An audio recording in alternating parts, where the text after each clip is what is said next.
Hello, my name is Jim. Welcome to my booktube channel about books, reading and stuff. This video will be my March wrap-up.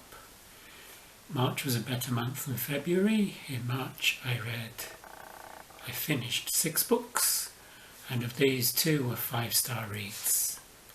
So I'm very happy with that. Without further ado, I'll tell you what I read, what I finished in the month of March. The first book I finished was this very slim volume on the Penguin Black Classics. This is Leonardo da Vinci by Giorgio Vasari. Giorgio Vasari lived in the 16th century, so he could have known some of the contemporaries of Leonardo da Vinci, and despite the title, it's not just about Leonardo da Vinci, it's also about 2 other Renaissance painters, Fra Filippo Lippi and Sandro Botticelli. I didn't know anything about Fra Filippo Lippi before I read this, but he was a big influence on both Leonardo da Vinci and Sandro Botticelli. From this, we learn that Leonardo da Vinci may have been quite a lazy person. He spent a lot more time thinking than painting or drawing, and he also left many of his works unfinished. Sandro Botticelli was a bit of a prankster, and Fra Filippo Lippi was an excellent painter, particularly with the smaller paintings. For art books, this doesn't have any illustrations. Usually with art books, I like to have a lot of pictures, but now in these days with Google, we can look up with Google Images the paintings talked about in this book. I gave this 4 stars. It was an enjoyable read. Giorgio Vasari is an entertaining narrator. The second book I read also has a Leonardo da Vinci theme. It's The Last Mona Lisa by Jonathan Santlofer. This is fiction, it's a thriller with a historical element.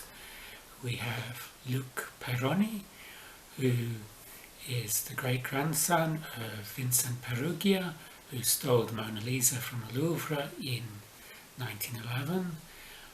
Luc Perroni is an Italian-American, and he's in Florence because he's found the journal of his great-grandfather, and he wants to find out if the Mona Lisa in the Louvre is real or whether it's a forgery.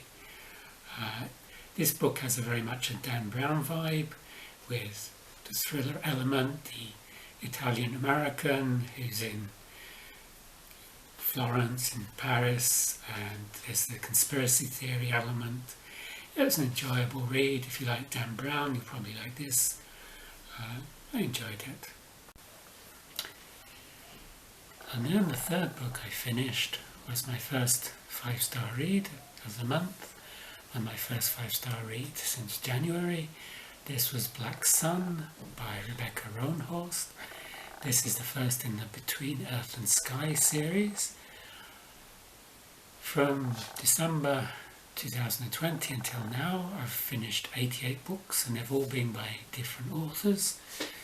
But I might have to make an exception with Rebecca Roanhorse, because the follow-up novel Fevered Star comes out this month, and it's very tempting to see how the story continues.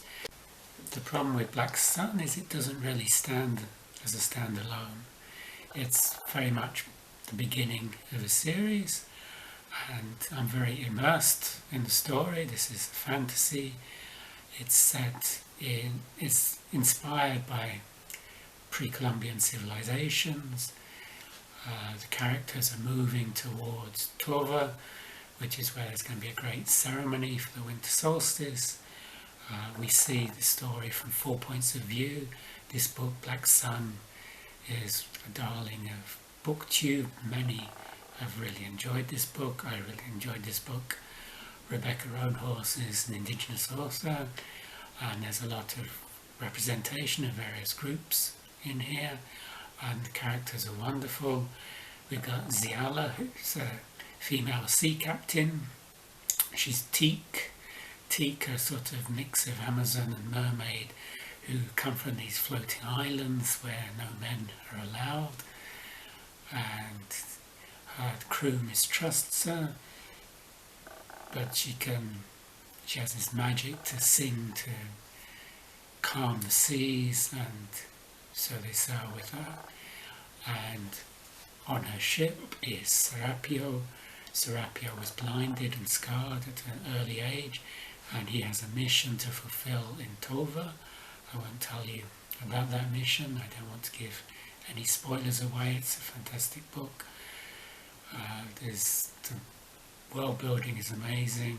The pacing is good. My only problem, as I said, is it's not a standalone, and there's a lot of plot threads which are not tied up at the end. This month has been quite fantasy rich for me. I also finished Lost Worlds and Mythological Kingdoms. This was a collection of 17 stories. On the cover we have this hand pointing to the sea with a symbol, "Here be dragons." And the stories are a mixture of fantasy and science fiction. They were a mixed bunch. Some I liked, some I didn't. My two favourite stories was The Voyage of the Branya by Carrie Vaughan. This was about a girl who goes out in a currach to the west to see if she can find out why the gods have deserted her village, because the village has been subject to a number of raids in recent times. The other standout story for me was On the Cold Hillside by Shannon Maguire. This was about a mythological island that appears once a century off the coast of America, and this is when they're anticipating its new arrival. A team of scientists goes out to find out what this island is about. Not all the stories work for me. There's some strange ones like Comfort Lodge, Enigma Hill, by Charles Yule, and this was a story set in like booking.com reviews of various people who stayed in the rooms at this Enigma hotel, but I didn't really get the story, or it didn't vibe with me, but maybe you'll enjoy this. I gave the collection 3 stars, but there were some standout stories. If you've been following my channel for any time, you'll know I've been struggling to read Little Dorrit. I started this in September, but finally finished it in May. Hooray! It did have this D and F on the cover, which was very tempting at times, but I got through it. I had a lot of trouble with the circumlocution office, which is a very Kafkaesque place where nothing happens as it should do, but I don't know. It may be just me, but I prefer my Dickens Dickensian and my Kafka Kafkaesque. If my Dickens is too Kafkaesque, or if my Kafka is too Dickensian, I find that strange. But I did enjoy Little Dorrit. As most of Dickens' novels, it has many great characters in it. Amy Dorrit, the character of the title, was born in the Marshalsea prison, the debtor's prison. There's also George Clenham, who doesn't know what to do with his life. He's a middle-aged man. I didn't find the principal villain, Blandois or Rigaud, as memorable as some of Dickens' other villains like Fagin or Uriah Heep. But overall, I would give this 4 stars. I did enjoy it. I enjoy all of Dickens' novels, even if they're a slog at times. The final book I finished in the month of March was another fantasy. This was a YA urban fantasy, Herrick's End by T.M. Blanchet. This is about a fantasy world beneath Boston in America. And the protagonist is Ollie, who's 19, and we first meet him at a Weight Watchers style meeting called Lighter Tomorrows, and he's worried because a girl who often attends Nell is missing. Ollie is very much a reluctant hero. He doesn't see himself as any great white knight, but he meets the enigmatic Laszlo, an acrobat who tells him about this other world where people like Nell disappear to. And so Ollie goes in search of Nell, and he finds this underground world where Boston itself is known as Brickside, and he goes to Herrick's End. Herrick's End is named after the founder of this place, George Herrick, and it's connected to the Salem witch trials.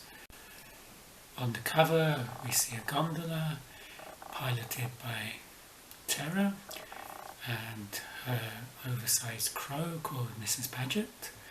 The silhouette of Ollie in the gondola is not too accurate. I think Ollie would be a lot more rotund, as he sees himself as fat, certainly. It's an enjoyable read. It does touch on some dark themes like domestic abuse, but there's also a lot of humour in the book, and there's strong relationships between the main characters, strong positive relationships.